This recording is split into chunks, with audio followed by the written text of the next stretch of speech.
El 23 de marzo de 1991 estalló la guerra civil en Sierra Leona, un país de África Occidental.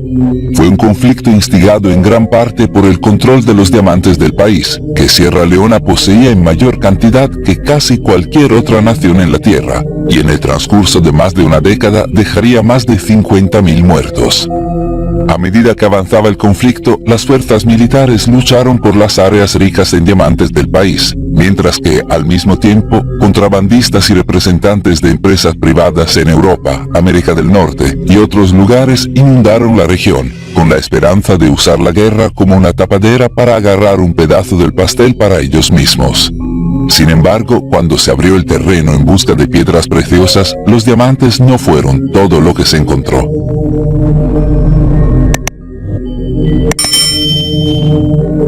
En las profundidades de la Tierra se encontraron objetos misteriosos, objetos enterrados durante mucho tiempo que desafiarían nuestra comprensión de la historia africana y la historia de la humanidad misma. A principios de 1991, los representantes de una compañía minera extranjera buscaban diamantes en Sierra Leona cuando se encontraron con un hallazgo inusual e inesperado. Excavando profundamente bajo la tierra, comenzaron a descubrir una serie de misteriosas estatuas de piedra talladas en esteatita, arcilla y granito que parecían representar figuras humanoides. En la superficie, este no fue el más innovador de los descubrimientos. Los exploradores portugueses habían observado figuras de piedra similares ya en el siglo XV, mientras navegaban por la costa occidental de África. Los lugareños las llamaban Nomoli, y en la década de 1850, un misionero estadounidense llamado George Thompson proporcionó la primera descripción oficial de las estatuas en Occidente. Durante el tiempo que estuvo viajando por Sierra Leona, Thompson escribió en su diario: «Esta noche encontré un nido de imágenes antiguas, rotas y esculpidas. Había 5 de ellas al pie de un pequeño árbol, donde una vez estuvo una ciudad que fue destruida por la guerra. Están hechos de piedra con la intención de imitar algo, tal vez seres humanos». A partir de ese momento, las estatuas de Nomoli se convirtieron en objeto de intensa curiosidad y debate en los círculos académicos de todo el mundo. Curiosamente, a pesar de más de un siglo y medio de estudio intensivo, los académicos y científicos nunca han podido determinar de dónde provienen las estatuas de Nomoli, quién las creó o cuál era su propósito. Cuando se les preguntó, las tribus locales que han vivido en el área durante siglos insistieron en que no habían hecho las estatuas, sino que las habían dejado allí los habitantes anteriores del área en algún momento del pasado lejano. ¿Quiénes eran estos ancestros antiguos y qué les sucedió? Los científicos no estaban seguros. Algunos fecharon las estatuas en el año 500 a.C., mientras que otros creen que podrían haber sido creadas miles de años antes. Y sin embargo, a pesar de lo misteriosas que ya eran las estatuas de Nomoli, el misterio alcanzó un nivel completamente diferente cuando los cazadores de diamantes descubrieron nuevas figuras en 1991. Tradicionalmente, las estatuas de Nomoli representaban figuras humanas con características descomunales, pero las encontradas en 1991 eran algo diferente. Parecían representar una especie de humanoides híbridos, un cruce entre humanos y reptiles, figuras con cuerpo humano pero cabeza de lagarto, o viceversa. Agregando al misterio estaba el hecho de que estas figuras habían sido descubiertas excepcionalmente profundas en la Tierra, dentro de una capa geológica correspondiente a un periodo de tiempo entre el 12.000 y 17.000 a.C. ¿Podrían estas figuras reptilianas de Nomoli ser realmente tan antiguas? Y si es así, ¿quién estuvo tan lejos en el pasado para hacerlas? ¿Y por qué las hicieron? Mientras los científicos estaban desconcertados, las tribus locales tenían una respuesta. Según la tradición oral local, en algún momento del pasado lejano, los ángeles que vivían en los cielos habían sido exiliados a la tierra como castigo por su mal comportamiento. La tradición dice que estos ángeles vagaban sin obstáculos, en lugares donde ningún hombre había estado antes. No podían verse cara a cara porque sus ojos eran tan brillantes como el sol. A estas criaturas se les prohibió entrar en el imperio divino y fueron exiliadas a la tierra. Las estatuas reptilianas de Nomoli eran, según los lugareños, representaciones de estos ángeles caídos, un recordatorio de su destierro del imperio divino y su exilio a la tierra. Curiosamente, existe una historia similar de ángeles que vienen a la tierra en numerosas culturas en todo el mundo, desde los antiguos egipcios y sumerios a los mayas y aztecas, a las culturas de la India y Japón, e incluso las Biblias cristianas y hebreas. Al mirar específicamente a los Nomoli y su supuesta forma de reptil, aquellos que tienen visitado este canal antes podrían pensar inmediatamente en la antigua historia sumeria de los Anunnaki, quienes muchos creen que fueron una raza de reptiles extraterrestres que llegaron a la Tierra en algún momento del pasado. Si deseas saber más sobre estos Anunnaki y su conexión con África, asegúrate de ver nuestro video completo sobre la misión de extracción de oro de los Anunnaki en la Tierra. ¿Podrían las estatuas de Nomoli ser realmente las representaciones de los antiguos visitantes reptilianos de un momento profundo en el pasado antiguo? Una cosa es segura, a medida que las estatuas comenzaron a estudiarse, las cosas se volvieron más extrañas. Entre los que descubrieron estas nuevas estatuas reptilianas de Nomoli en 1991, se encontraba un hombre italiano llamado Angelo Pitoni. Cuando se aventuró a examinar una de estas estatuas, notó un sonido extraño que emanaba de su interior. Curioso, Pitoni realizó una radiografía que parecía mostrar una pequeña bola alojada en el interior. Abrió la estatua y para su asombro cayó una pequeña bola de metal perfectamente esférica, que, cuando se sometió a pruebas, se descubrió que estaba hecha de cromo y acero. ¿Cómo puede ser esto posible? La producción de acero más antigua conocida fue alrededor de 2000 a.C., pero la estatua se recuperó en una capa geológica que indica que se creó entre el 12.000 y el 17.000 a.C. Además, los humanos no aislaron el cromo hasta 1797. La forma esférica perfecta de la pelota indicaba que quien quiera que la hubiera fabricado debió tener acceso a una tecnología de modelado sofisticada. A Pitoni y a otros que examinaron la bola, les pareció que la única explicación para los extraños artefactos era que fueron dejados allí por una civilización antigua avanzada, o tal vez incluso por visitantes extraterrestres. ¿Puede ser esto realmente cierto? ¿Podrían los creadores de estas estatuas reptilianas de Nomoli realmente haber tenido acceso a tecnología avanzada que no aparecería entre el resto de la humanidad hasta dentro de miles de años? Para responder a esta pregunta, lo primero que se debe tener en cuenta es que las estatuas de Nomoli no fueron lo único que Angelo Pitoni encontró bajo tierra en Sierra Leona. Cuando Pitoni comenzó a descubrir las extrañas estatuas de reptiles de Nomoli, llevó una de esas estatuas a un jefe local, buscando una explicación de lo que era.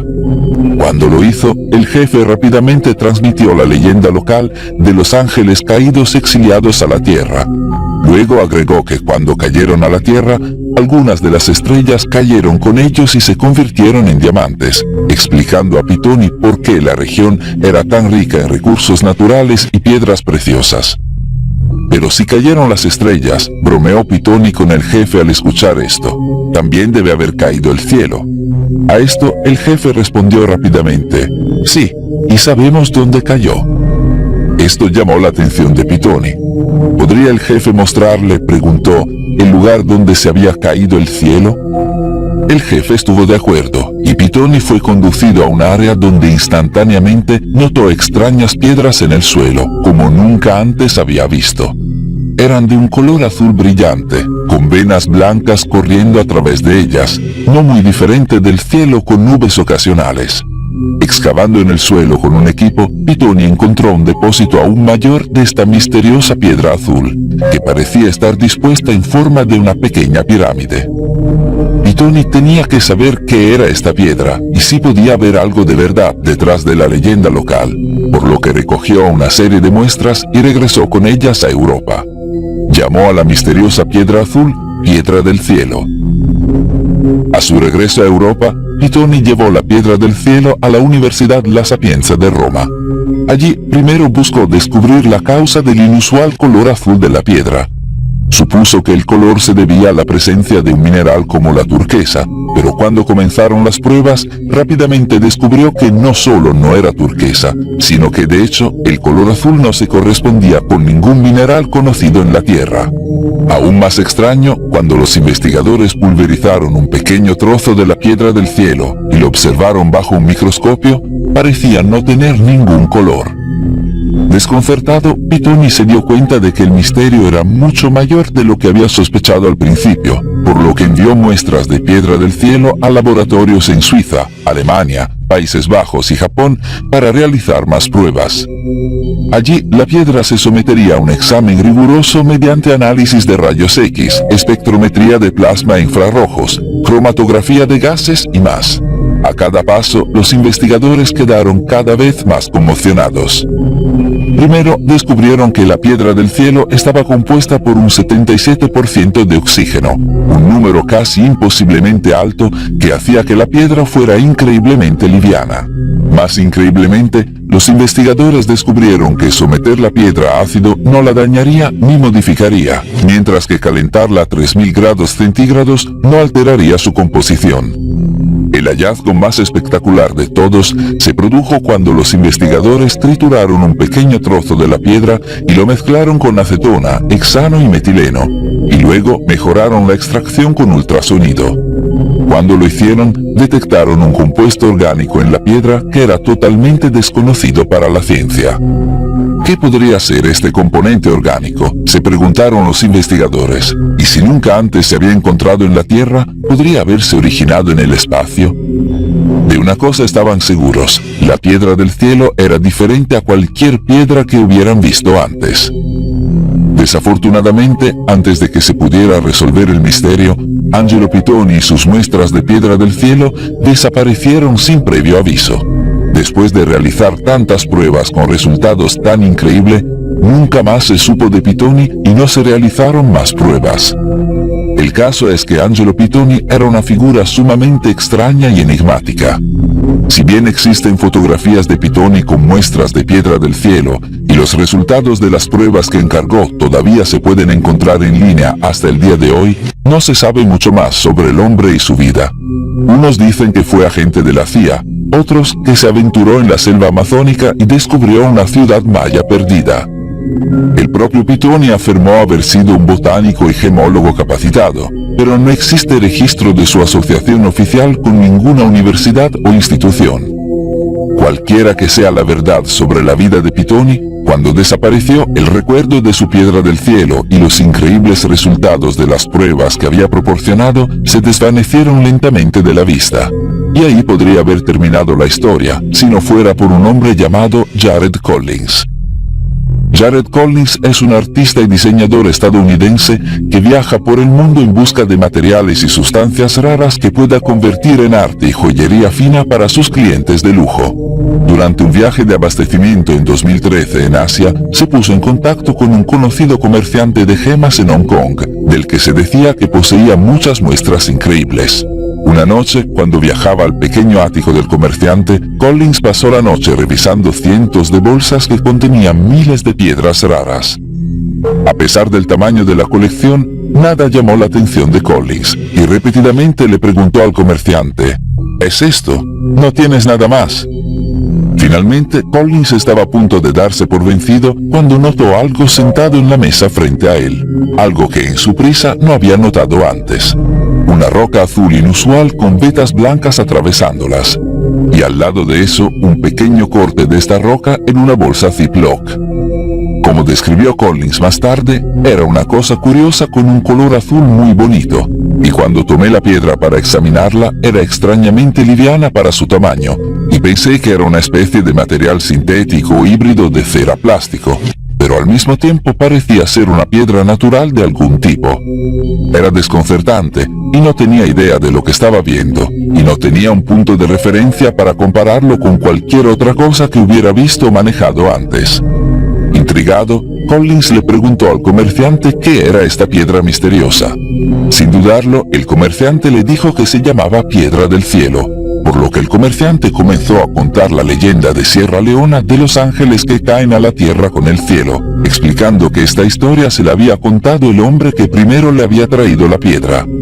Si bien Collins se mostró escéptico ante una historia tan fantástica, al mismo tiempo sabía que el traficante era un hombre de negocios serio y muy respetado, que no inventaba cuentos chinos. Al percibir su escepticismo, el comerciante continuó: «Yo también pensaba que esta historia no tiene credibilidad, así que solo por el gusto de hacerlo corté una pequeña muestra de mi pieza más grande y se la envié al Dr. Peretti de GRS Swiss Labs para que la examinara y ver lo que tenía que decir al respecto a través de pruebas. Debido a que he estado en la industria de las piedras preciosas durante mucho tiempo, conozco a las mejores personas en el negocio. Soy un buen amigo del Dr. Peretti, el propietario de GRS Swiss Labs, y es considerado uno de los mejores gemólogos del mundo. Después de recibir los resultados, me dijo que a través de la espectroscopía Raman pudo identificar algunos de los elementos principales, pero no pudo identificar lo demás, ya que no estaban en su base de datos y no parecen tener ninguna correspondencia terrestre. Dijo que podría ser un material artificial, pero a diferencia de cualquier otro material artificial que haya visto, no tiene idea de cómo se produjo». Con esta información, Collins fue convencido y se ofreció a comprar la piedra del cielo del distribuidor. Para su sorpresa, el comerciante se negó a vender la piedra y ni siquiera consideró una oferta por la pequeña pieza recortada. Esto fue excepcionalmente extraño para Collins, ya que el comerciante se ganaba la vida comprando y vendiendo piedras, no coleccionándolas. Porque la piedra del cielo, lo único que tenía en la habitación esa noche, no estaba a la venta. Decepcionado, Collins salió de la reunión con la sensación de que algo realmente especial se le había escapado de las manos. Aunque lo intentó, no pudo olvidar la piedra del cielo, por lo que comenzó a buscar más información al respecto en otros lugares. En poco tiempo se encontró con la extraña historia de Angelo Pitoni, pero a pesar de sus mejores esfuerzos, no pudo localizar a Pitoni. Cuando revisó los resultados de las supuestas pruebas de laboratorio realizadas en la piedra a pedido de Pitoni, que estaban disponibles en línea, solo aumentó su deseo de poner sus manos en la piedra. Después de muchos meses de búsqueda, el único lugar que Collins pudo encontrar donde se sabía que existía la piedra del cielo fue en un museo de Suiza. Collins escribió una carta al museo, ofreciéndose a comprar incluso una pequeña muestra recortada, pero fue rápidamente rechazada. Abatido, a Collins solo le quedaba una opción. Volvió a ponerse en contacto con el distribuidor en Hong Kong, con la esperanza de que el año que había pasado desde su primera visita hubiera suavizado la postura del distribuidor. Cuando llegó una respuesta, Collins se llenó de alegría. El comerciante estaba dispuesto a discutir una venta. Después de algunas idas y venidas, Collins llegó a un acuerdo para comprar la pequeña pieza recortada de la piedra. Cuando la pieza llegó a la oficina de Collins, se adjuntaba no solo una copia del estudio de Swiss Labs que el comerciante había encargado, sino también una carta que explicaba todo sobre cómo había adquirido la piedra del cielo. La carta decía: «Hace muchos años estaba viajando por el mundo. Estuve viviendo en la India durante más de 3 años, cuando conocí a un hombre llamado Vijay, un italiano que había vivido allí durante más de 30 años. Tenía una pequeña casa y una tienda donde vendía algunos minerales y piedras, principalmente con fines curativos. Alrededor de 2008 lo había vuelto a encontrar cuando estaba dando seminarios en Italia. En ese momento ya había construido mi empresa de piedras preciosas y me mostró una piedra de color azul cielo y me pidió mi opinión. No tenía idea de qué era, y esta era la primera vez que veía esto. Le pregunté qué sabía sobre la piedra, y me dijo esto: fue encontrada por un hombre italiano que estaba interesado en la antropología y las tribus antiguas en África. Al principio nunca vendía fragmentos de las piedras, sino que regalaba piezas a personas que conocía personalmente, así como a personas que la usaban para canalizar información o lo que sea. Todos los que entraron en contacto con él creían que era algo muy especial. Más y más personas escucharon sobre él y esta piedra del cielo, y comenzaron a contactarlo para obtener una pieza. Eventualmente comenzó a vender fragmentos de la piedra a personas que no necesariamente conocía, y en poco tiempo todo el material se había ido. Compré varios fragmentos y vendí todo menos las 2 piezas restantes que viste en mi casa, incluido el pequeño corte que ahora posees. Al leer esta carta, un pensamiento apareció de inmediato en la cabeza de Collins. ¿Podía este italiano interesado en antropología y tribus antiguas en África, del que se habla en la carta, ser quien pensó Collins que era? Collins obtuvo la información de contacto de la fuente del distribuidor de la Piedra del Cielo y su historia, el hombre llamado Vijay, y cuando se acercó, se confirmó que sí, el italiano de quien Vijay había recibido por primera vez la muestra de la Piedra del Cielo era Angelo Pitoni. Para Collins, esto no solo confirmaba que lo que había leído sobre Pitoni y su descubrimiento de la Piedra del Cielo era cierto, sino que parecía confirmar que otras muestras de la piedra deben existir en manos de coleccionistas privados de todo el mundo. Durante los siguientes 5 años, Collins viajó por el mundo recopilando investigaciones previas realizadas sobre la Piedra del Cielo de Pitoni, incluso logrando adquirir más piezas de la piedra, que compró con avidez para su colección. Pero a pesar de toda la investigación que compiló, Collins no pudo resolver el misterio de la Piedra del Cielo. Tal como lo describió, más de 5 años de estudio e investigación me han llevado por todo el mundo y de regreso para tratar de comprender qué es este material azul parecido a una piedra. Si bien he logrado compilar una montaña de informes científicos para obtener más de 16 fuentes, hasta la fecha nadie, ni un académico, ni una universidad, ni un científico independiente, ni un laboratorio, puede identificar o comprender el origen. Por eso Collins sabía lo que tenía que hacer. Debía realizar sus propios estudios y llegar al fondo del misterio de una vez por todas. Afortunadamente, debido a sus muchos años trabajando con materiales raros, tenía un contacto que sabía que podría ayudarlo. Un científico del Departamento de Ciencias de la Tierra y el Espacio de la Universidad de Washington llamado Peter Ward, quien tenía a su disposición las mejores instalaciones y el equipo más moderno de la Tierra. Ward accedió a probar la Piedra del Cielo para Collins, creyendo que podría resolver el misterio con poco esfuerzo.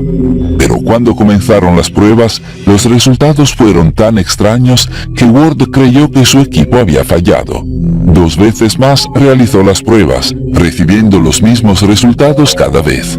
Inmediatamente se acercó a Collins por correo electrónico y proclamó: «Esto me da escalofríos». Más tarde explicaría: «Era mucho más extraño de lo que pensábamos. Realmente parece haber algún tipo de aspecto orgánico en esto. Tiene el elemento nitrógeno en concentraciones realmente altas. Tener esta gran cantidad de nitrógeno lo pone en una categoría: ¡wow! Esa es una roca muy peculiar. Existe la posibilidad de que provenga de fuera de la Tierra». ¿Podría la Piedra del Cielo realmente ser algún tipo de material desconocido originado en el espacio? Y si lo es, recuerda que la leyenda local en Sierra Leona conecta esta Piedra del Cielo con el exilio de los ángeles a la Tierra, representado en las estatuas de Nomoli. Si la Piedra del Cielo vino de fuera de la Tierra, como dijo Ward, ¿es posible que llegara junto con visitantes angelicales o tal vez extraterrestres? Pero si había visitantes, ¿quiénes eran? ¿Y a dónde iban? Algunos tienen una respuesta. Nacido en 1898, Marcel Griol es conocido como uno de los padres de la etnografía, una rama de la antropología que abarca el estudio sistemático de las culturas individuales desde el punto de vista del sujeto de estudio. Durante la primera mitad del siglo XX, Griol participó en gran medida en la creación del campo, convirtiéndose en el primero en introducir películas etnográficas, fundando la prestigiosa Société des Africanistes y convirtiéndose en la primera cátedra de etnología de la Universidad de París. Hoy Griol es mejor conocido por sus expediciones en África, la más famosa, su viaje de 21 meses a través del continente en 1931-33, que lo llevó por 5.000 millas desde el Océano Atlántico hasta el Mar Rojo. Durante esta expedición, Griol reunió más de 3.600 objetos únicos, muchos de los cuales ahora residen en los museos de Europa, junto con miles de fotografías, grabaciones y películas. Pero lo más importante fue durante la expedición que Griol tendría un encuentro que cambiaría su vida para siempre. A lo largo del río Nilo en Malí, Griol se encontró con una tribu conocida como los Dogon, que vivían en casas construidas en un tramo de acantilados de arenisca de casi 100 millas de largo y 1500 pies de altura, llamado Escarpa de Bandiagara. Según los Dogon, se establecieron en estos acantilados en el siglo III a.C. para escapar de la persecución, y han estado allí desde entonces.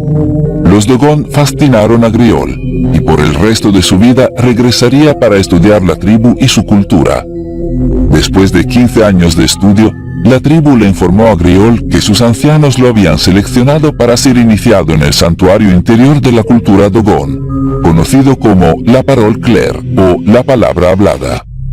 En 1946 estaría al tanto de todo el conocimiento secreto de la tribu. Durante 33 días seguidos, Griol se reunió a solas con un chamán ciego llamado Ogotenmeli, quien poco a poco le reveló los niveles más profundos de la cultura, la religión y la sabiduría Dogon acumuladas a lo largo de generaciones de ancestros. Todo lo que decía Ogotenmeli, Griol lo anotaba, recopilando más de 3000 páginas en 33 días. Griol convertiría estas páginas en un libro titulado Conversaciones con Ogotenmeli, que se publicó en 1948 y rápidamente se convirtió en un éxito de ventas en Europa y en todo el mundo. De toda la asombrosa información que Griol recopiló en su libro, una cosa en particular se destacó, un hecho que causaría revuelo en la comunidad científica. Se centró en la obsesión de la tribu Dogon con el sistema estelar de Sirio. Tomando su nombre de la palabra griega Sirios, que significa brillante, Sirius es la estrella más brillante en el cielo nocturno de la Tierra y ha jugado un papel importante en las tradiciones de muchas culturas a lo largo de la historia humana. Sin embargo, en realidad, el sistema estelar de Sirio está formado por dos estrellas, Sirio A, que podemos ver a simple vista, y Sirio B, que debido a que es muy pequeña, muy tenue y muy cercana a Sirio A, no podemos. Si bien Sirio A ha tenido importancia para las culturas humanas durante miles de años, la existencia de Sirio B solo fue propuesta por primera vez en 1862 por un hombre llamado Alvin Clark, quien, usando el telescopio más grande del mundo en ese momento, percibió un tenue punto de luz separado de Sirio A, que dedujo que debía ser una segunda estrella. A principios del siglo XX, los telescopios más avanzados habían permitido a los científicos comenzar a documentar la estrella de manera más adecuada, pero aún así no se revelaron nuevos detalles hasta bien entrado el siglo XXI. Y sin embargo, según Griol, los Dogon sabían todo sobre Sirius B, no solo que existía, sino también sus características únicas.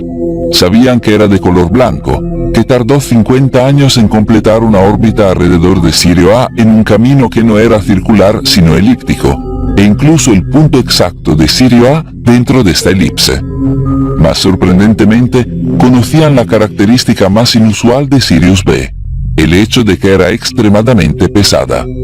En la década de 1920 se descubrió que Sirius B es una estrella enana blanca, es decir, una estrella pequeña y extremadamente densa que arde tenuemente. De hecho, hoy sabemos que Sirius B es tan densa que una cucharadita pesaría 5 toneladas.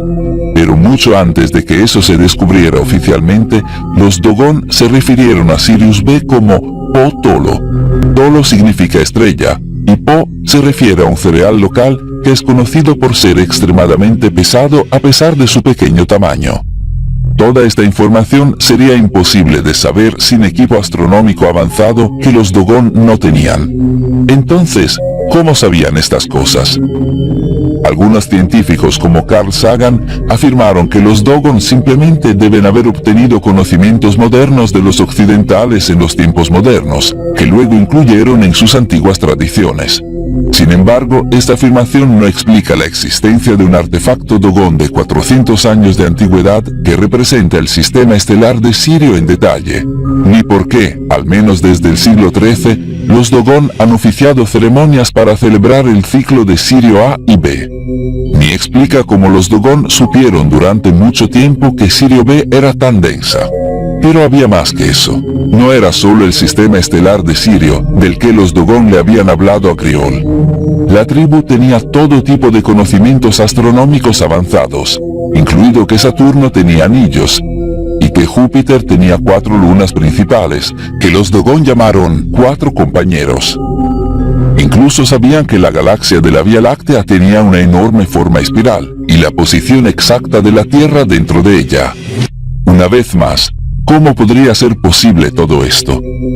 De hecho, los mismos Dogon tenían una respuesta. Según la tradición Dogon, su conocimiento avanzado les fue dado por una raza extraterrestre del sistema estelar de Sirio que visitó la Tierra en algún momento del pasado lejano. Eran conocidos como los gnomos, y en la tradición oral Dogon, los dibujos y las tallas se los representa como una raza de criaturas anfibias cubiertas con piel de pez. La leyenda Dogon dice que estos gnomos descendieron al planeta en un buque que fue acompañado por fuego y truenos, llamado el Arca del Mundo, y procedió a fundar la civilización humana. Otorgaron a los humanos el conocimiento de la agricultura y la tecnología, del arte y la música, y revelaron los secretos de la astronomía, incluida información detallada sobre el sistema estelar de Sirio del que procedían. Es interesante notar que muchas culturas antiguas representan seres humanoides acuáticos e incluso los adoran. Por ejemplo, los babilonios tenían una deidad mitad pez, mitad humana, y curiosamente su nombre es Dagon, muy similar al nombre del pueblo Dogon. Los acadios también tienen deidades cubiertas con escamas de pescado a las que llaman Apkayu. Y si vamos hasta la India, también podemos encontrar seres mitad peces, mitad humanos. A diferencia de muchas otras culturas alrededor del mundo que tienen historias similares de visitantes antiguos que vienen del cielo, los Dogon no describieron a los gnomos como dioses, sino específicamente como visitantes extraterrestres del sistema estelar de Sirio. ¿Por qué es esto importante? Da un paso atrás y mira otra palabra que se parece mucho a gnomos, Nomoli. Considera 1000 años en el pasado, el país de Malí, donde viven los Dogon, y Sierra Leona, donde se encontraron las estatuas de Nomoli, eran parte del imperio de Malí. Es posible, incluso probable, que exista una superposición en las tradiciones de estos lugares, historias que comenzaron igual y luego se separaron a lo largo de los siglos. ¿Podría con el tiempo la gente de Sierra Leona haber condensado los gnomos de Malí en Nomoli? ¿Podría el anfibio Nomos haber sido más recordado lentamente como el reptil Nomoli? Es posible que la historia del cielo cayendo cuando los ángeles de Nomoli, cuyos ojos eran tan brillantes como el sol, fueron exiliados a la tierra, y la historia de los gnomos llegando al planeta en un arca, acompañados de fuego y truenos, sean en realidad la misma historia?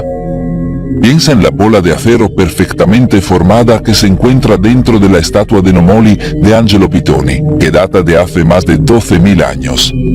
¿Podría esto explicarse por el conocimiento avanzado traído a la humanidad por los gnomos en algún momento del pasado distante? Recuerda las pruebas realizadas en la piedra del cielo de Pitoni y Collins, que sugirieron que la piedra no era de este planeta. ¿Podría deberse a que llegó a la Tierra desde el espacio con visitantes extraterrestres?